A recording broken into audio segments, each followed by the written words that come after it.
So we're just adding to, we're gonna do a 4-step blank one today. But there's some stuff that I need to add to the end of Friday. So just whatever notebook paper you're writing on. So we have 3 different options for alternative hypothesis. So I'm writing this one in terms of like, just like last chapter, from now up until the quiz, we're going to deal with means. Then after the quiz, we deal with proportions. So right now we're dealing with means, so it's mu. So assuming that my null hypothesis said h sub 0 mu equals number. What are our 3 options for alternative? What symbol in between? What's one of my options? I know you're writing. What? What's another one? Or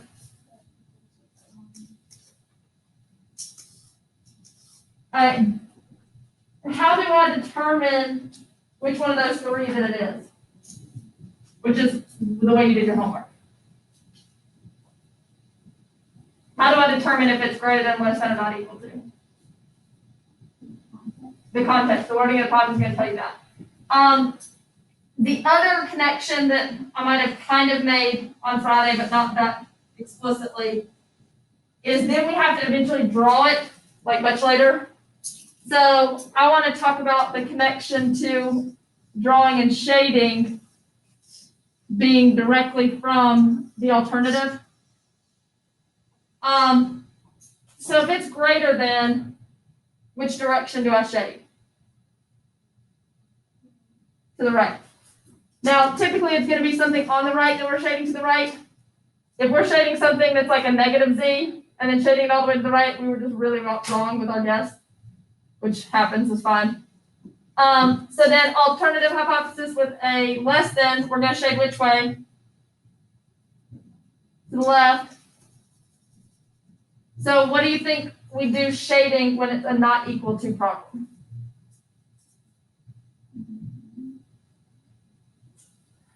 We want tail probability, because that's like really far away.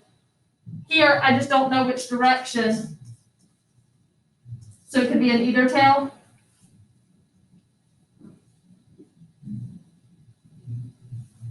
But even though that looks really weird, that should make a whole lot of sense, because if I draw it for a 90% confidence interval,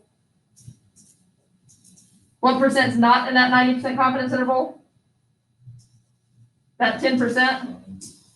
And so it's drawing what's not the confidence interval. And we'll actually talk about eventually the direct relationship between a confidence interval and a hypothesis test.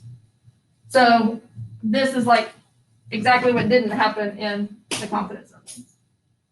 So if the confidence interval says I get a temperature between 50 and 60, and our sample gets a temperature of mean of 61, it means it fell outside the interval, which means it fell here, which means we would overturn it.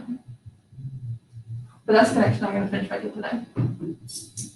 All right, so what does the symbol P stand for? Population proportion, what is P hat? Sample proportion. P value is not either one of those. So like if somebody writes P equals and they're talking about P value, that's wrong, because P is population proportion. So P value, specifically I want to write this, is the probability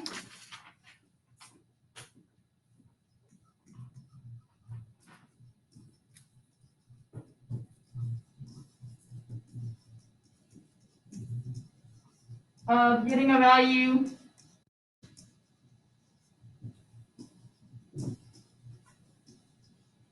at least as extreme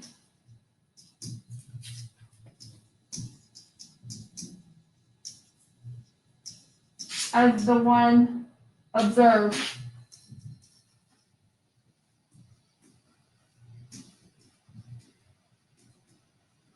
But this is the really important part,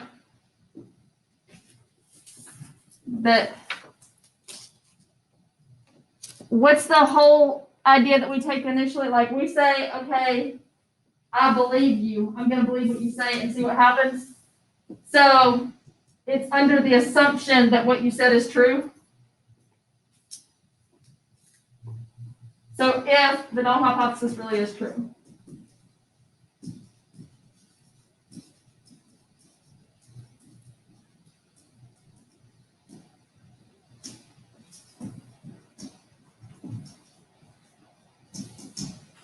And that is the one tiny thing that I don't love about our textbook, is it doesn't mention that last piece very much, but that is actually extremely, extremely, extremely important.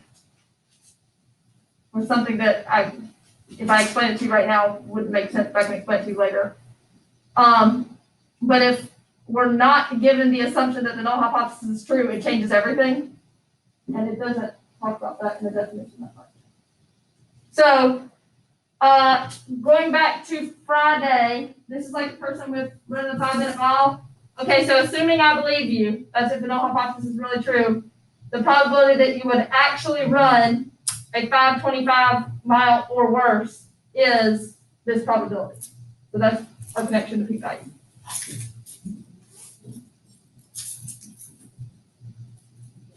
Go ahead and start writing that. So we're finding a p-value, we're doing this work, and now we're going back to making a decision.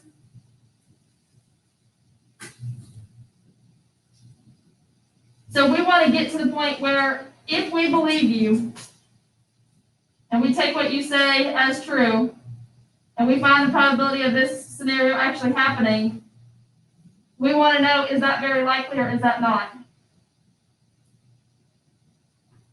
If that's not very likely at all, that means your claim was just really wrong. Or maybe we shouldn't have believed your claim in the first place.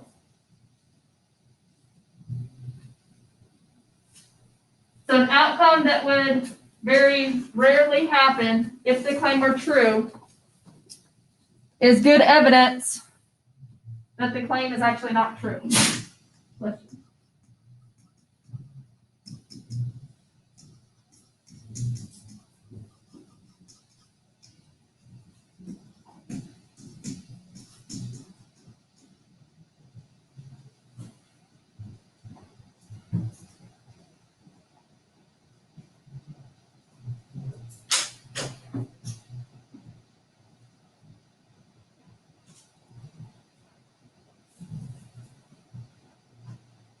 So based off the things that we just said,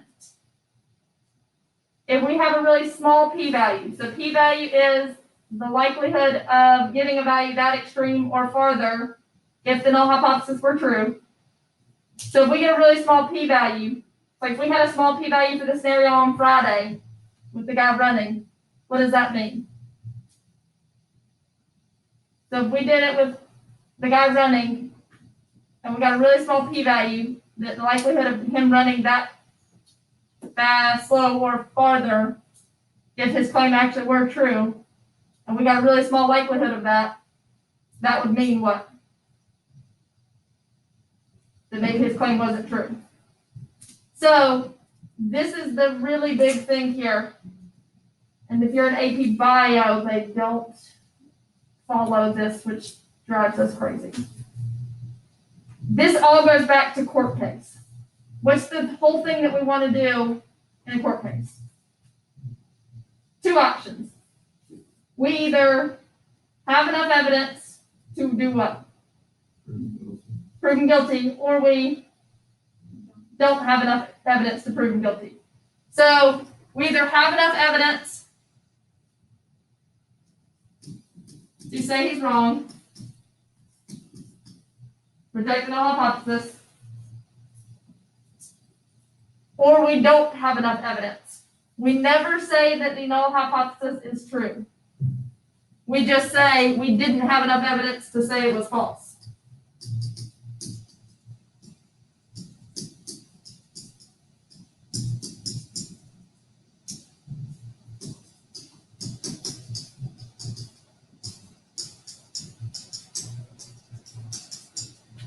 We never accept the null hypothesis. We just have enough evidence to reject it, or we don't have enough evidence to reject it.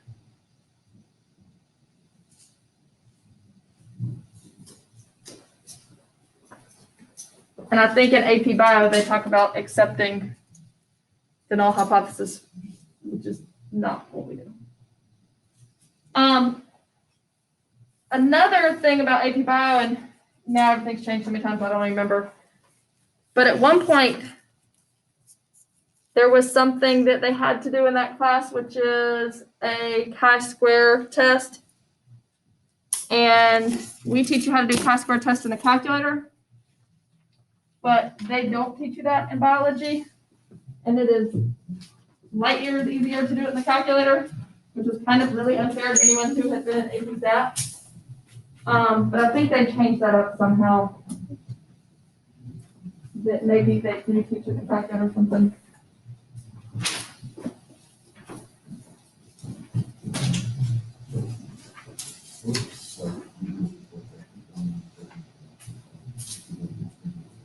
Yeah, I was gonna follow that. Like, there's a lot of stuff that's on there. I just didn't end up giving that out in class. Like, I changed my mind. I had it printed out and ready to go and didn't give it out.